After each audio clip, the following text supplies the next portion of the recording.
Lavender. It's one of my favorite plants to grow in the garden. And in today's video, we're gonna show you how to propagate this the different way.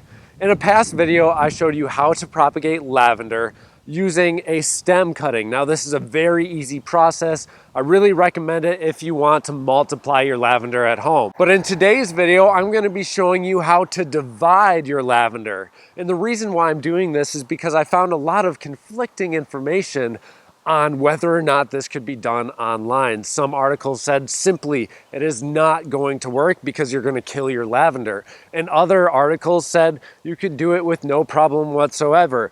Well, I'm here to tell you that both of those routes and both of those pieces of advice are actually true, because there's some cases where you couldn't propagate this and other cases where you easily could. Unlike a stem cutting, obviously, we're going to be pulling this apart at the root structure. So we are going to be doing a little bit of damage to the roots. And in turn, there's a couple of things that we need to look out for if this were a lavender bunch that we could not propagate. So up to this point in my life, I haven't found a lavender that I could grow as a perennial, but now I just realized that we've got this Munstead lavender that I found, which is hardy as a perennial in our zone here. We're zone 5B in Wisconsin, southeastern Wisconsin. So I'm rather excited to start growing this as a perennial here in our garden.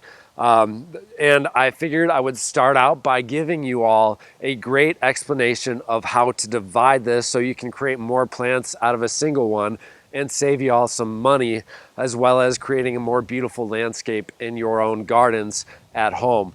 So in what cases could we not separate this lavender and we couldn't divide it out like some of those articles might have said? Well, if we have a lavender, if we dig down, let me get rid of the tag.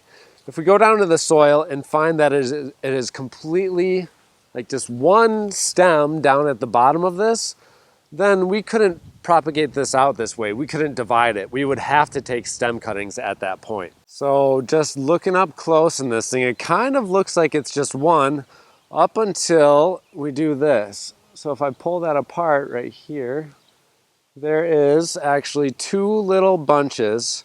So we've got a big stem coming up on the left side and the right side. This is a lavender that I could divide now. We still do want to be careful when we're doing this a little bit. We don't want to just rip the entire thing apart. I'll do it right in front of you right now to show you how I'm going to do this. Oh boy, we have lots of roots here. All I'm doing is starting at the top, and then I will be pulling it, dividing it like this, just kind of working down this root structure little bits at a time up until I'm able to separate the two halves that I see. So there must have been a couple of seeds in this bunch. So right there, we can see this, and then we can see this side too. And so that's a viable plant that we could divide then at this point. But if you had a lavender that was just one of these, and then possibly it looked like this essentially, then it would be a lot more difficult to divide this way.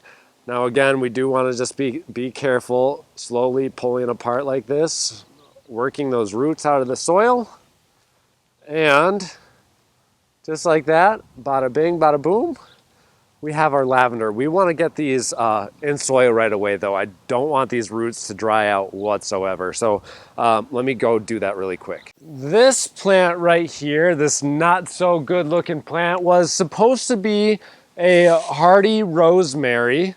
So it's definitely, still smells good, but it's definitely kind of in rough shape, so I'm not totally sure if this is going to come back this year or not. I'm probably going to prune it up a little bit just to give it a little bit more directed energy towards the live portions, but I am going to plant these lavenders on either side of it, or both sides of it, I should say. So we're just going to dig down into the soil, and I will be applying an all-purpose 20-20-20 fertilizer to the soil. It's a water-soluble fertilizer. It doesn't really matter if you got water-soluble or not. But what I do recommend is if you've got some sort of mycorrhizal fungi, that you can inoculate that in the soil, because that's really going to help the nutrients, the nutrient transfer in the area. And like I said just a little bit ago, we want to make sure we get water in this right away, so this plant is in a comfortable spot. And another thing you want to keep in mind when planting these is that it would be better if you can do it on an overcast day where it's not too hot, so the plant isn't going to be struggling any more than it has to. Another thing you could do just to help this out a little bit is put some sort of a organic soil, or non-organic soil as well, in with this, and some nice little pieces of compost if you would like. That will help give it a little bit of a boost. But here I've got a pretty strong microbe base that I have a lot of nice organisms growing in, and I think they'll be okay. Again, I will definitely fertilize them at this point to make sure they're happy. But there are just a couple little things you could do to ensure that your plant will grow up nice and strong from the get-go compared to not doing it. These little attributes that we could use when transplanting and dividing like this, they will help out, but it's not necessary. A couple of other things that we want to implement when doing this is going to be the time of the year and then watering schedule. So you want to do this in early spring, when nighttime temperatures are around 45 or 50 degrees. And as far as watering goes, you want to keep this moist for the first couple of weeks. You do not want it to dry out. So that's part of one of the reasons why we like to do this in the spring compared to later on in the summer, because we can avoid those hot, dry temperatures when doing it this way.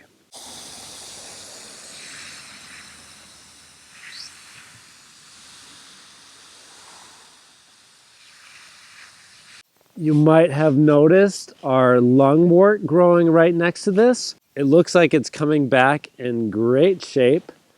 Some beautiful flowers already, which is surprising for how cold it has been. And then this on the other side of that rosemary, the lavender we planted and probably that dead rosemary, this is called bug loss, Siberian bug loss, or sometimes called great forget-me-not. It's also starting to throw out what's going to become flowers. So very happy that our perennials are coming back. And our mugwort is right here. These are some sempervivum and sedum that we planted the other day, along with tick seed. All right, this is kind of unintentional, but I just want to show off a couple of the plants that really has started taking off over the last couple of days here. I hope you don't mind. A couple of dahlias that we recently planted in a previous video in a repurposed electrical wire trough. And then we have phlox, another tick seed. I am curious, move this hose out of the way, and then some old robin's nest material. There we go. Our fiddleheads from our ferns. Ferns are starting to come up as well. There's some more phlox, and we've got echinacea and columbine. Columbine. I'm also low-key testing out my new Sigma 1.4 16 millimeter lens. I really like it. And here's a bleeding heart as well. So it's great to see all of our perennials starting to pop up. I love the springtime. It's so cool because we see such a big transformation in the gardens. So with that being said, I want to thank you all so much for watching today's video. If you've not yet subscribed to the channel and found today's video entertaining and possibly even learned a little bit, I encourage you to subscribe, hit that bell button, and give us a thumbs up. I'd be so gracious if we could hit 100 thumbs up in today's video. That would be awesome. Thank you all so much, and we'll see you in the next one. Take care.